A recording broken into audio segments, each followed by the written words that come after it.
Breaking news. A flash of light over the Arctic, a plume of smoke, and Russia claims it has tested an unstoppable nuclear-capable missile. The Kremlin's message, a weapon that could bypass any defense, meant to instill fear and force the West to reconsider its support for Ukraine. Dramatic state footage showed a massive missile launch, projecting strength and technological superiority. But this was more political theater than military breakthrough. Headlines screamed escalation, and Russian media called it a triumph. A weapon that could reach anywhere, rendering defenses useless. The world was told to be afraid, to accept a new reality where Russia held the ultimate trump card. Putin was drawing a line in the sand, trying to reshape the geopolitical landscape through intimidation. The message targeted not just military leaders, but the public in Europe and the US, aiming to create division and weaken resolve. The Kremlin bet that nuclear terror would achieve what its military could not. But in the digital age, claims are quickly scrutinized. As the world's media replayed the launch, international sensors, satellites, seismic monitors, radiation detectors scanned for evidence. These impartial systems are the world's tripwire, detecting any nuclear event. And what they found, or didn't, would soon upend Russia's narrative. The Kremlin's dramatic show was about to face the ultimate fact check. Russia's announcement was crafted for maximum psychological impact. State media described a missile carrying multiple nuclear warheads, impossible to intercept, a perfect weapon. Senior officials warned that any interference in Ukraine would bring consequences like never before. The subtext: arm. Ukraine. Risk nuclear annihilation. This was classic coercion, using Armageddon as a diplomatic lever. The narrative aimed to fracture NATO, making Europeans question the cost of supporting Kyiv. Russia wanted fear to turn public opinion into its most effective weapon. The timing was strategic. Russia's war effort was stalling, sanctions were biting, and the missile test was a distraction. The message: even if its army falters, Russia remains a nuclear superpower. It was a move to regain initiative, not on the battlefield, but in the global information war. Fear, not firepower, was the real weapon. As Moscow celebrated, Western intelligence quietly analyzed the data. A true nuclear test leaves a unique radioactive fingerprint, xenon isotopes, seismic tremors, a heat flash. But this time, the world's detectors were silent. No radiation spikes, no seismic events, no telltale cloud drifting from the Arctic. If a nuclear device had been used, it defied the laws of physics. The absence of evidence became evidence of absence. Seismic sensors found nothing unusual. Satellites saw a rocket launch, but no nuclear detonation. The conclusion: Russia launched a missile, but the nuclear component was a fabrication. No explosion, no radiation, no seismic event, just a rocket, not a nuclear test. The science was clear and irrefutable. The terrifying announcement was unraveling. The emperor, it seemed, had no nuclear clothes. The world was watching, and not buying the bluff. As Western officials briefed journalists about the lack of evidence, Moscow's story began to unravel. The triumphant tone faded, state media grew vague and contradictory. Official spokespeople stopped saying nuclear, focusing instead on the missile's range and maneuverability. The warhead was quietly dropped from the conversation. Propaganda shifted, when caught in a lie, changed the subject. Russian military bloggers claimed it was only a delivery system test, blaming Western media for hysteria. But the original statements and TV coverage were still out there.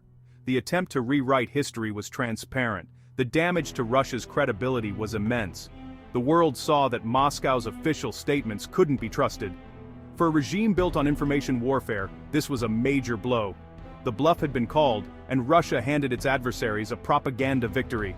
Skepticism toward Moscow's threats was now the new normal. This incident highlights the contrast between Russia and the US as nuclear powers. Russia relies on loud public threats and exaggerated claims to compensate for weaknesses elsewhere. The US adopts strategic ambiguity. Its deterrent is quiet, certain, and reliable. American leaders rarely make explicit nuclear threats. Their arsenal's power is understood. Both nations have enough warheads to destroy the world, but reliability and control matter more than numbers.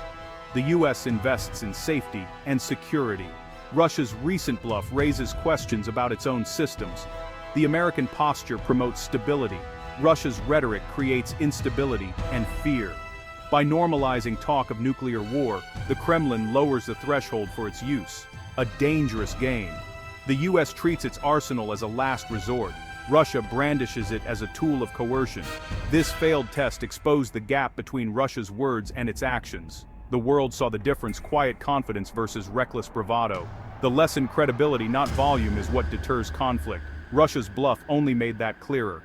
To understand today's nuclear brinkmanship, look back to the Cuban Missile Crisis. For 13 days in 1962, the US and Soviet Union stood on the edge of nuclear war. Deterrence worked not through threats, but through the certainty of mutual destruction.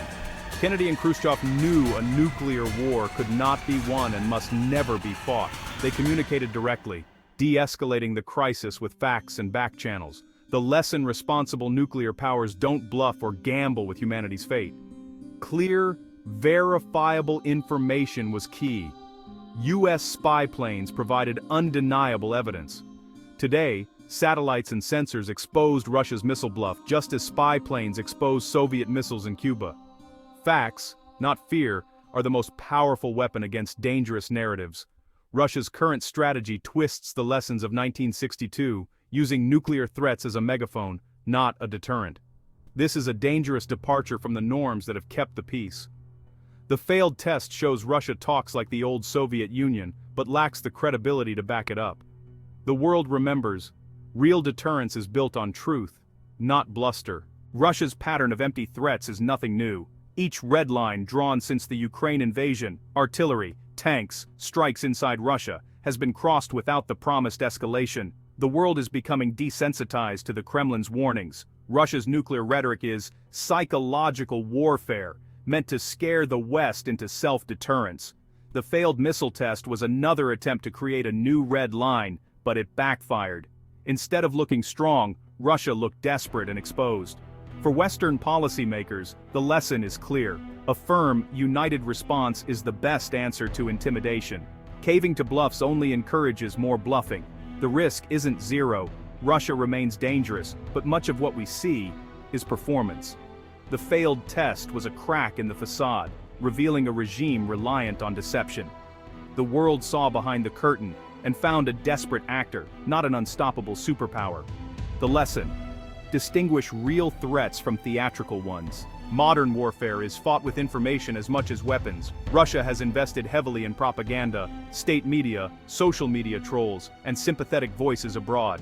Their goals sow confusion, spread disinformation, and undermine trust in democracies. The fake nuclear test was a major offensive in this information war, designed to inject fear and dominate headlines. For a moment, it worked, but today's information environment allows for rapid global fact-checking. In the West, a free press and independent analysts quickly exposed the bluff. The US shared its findings. Journalists and researchers published censor data. Transparency and open debate proved the best antidote to propaganda. The exposure of the missile bluff was a victory for truth. It showed that even sophisticated disinformation can be defeated by facts. As Russia's military options shrink, expect more information warfare. Vigilance and transparency will be key in the battles ahead. The Phantom nuclear test marks a turning point. For years, Putin's nuclear threats cast a shadow over the world, but this bluff was met with scrutiny, not panic, and the threat dissolved. Russia's credibility is damaged. Western leaders are emboldened. The message: Russia's military prowess is not what it claims. Fear only works if people believe the threat is real, and that belief has been shaken. Now, the world wonders, what will Russia do next? A quiet de-escalation seems unlikely. The Kremlin may seek a new, more dangerous provocation. The danger hasn't vanished, but its nature has changed. The era of paralysis by nuclear rhetoric may be ending. The failed test was a lesson. Truth is a powerful ally, and courage is contagious. The bluff has failed. Now, the world waits to see what Russia will do when fear no longer works.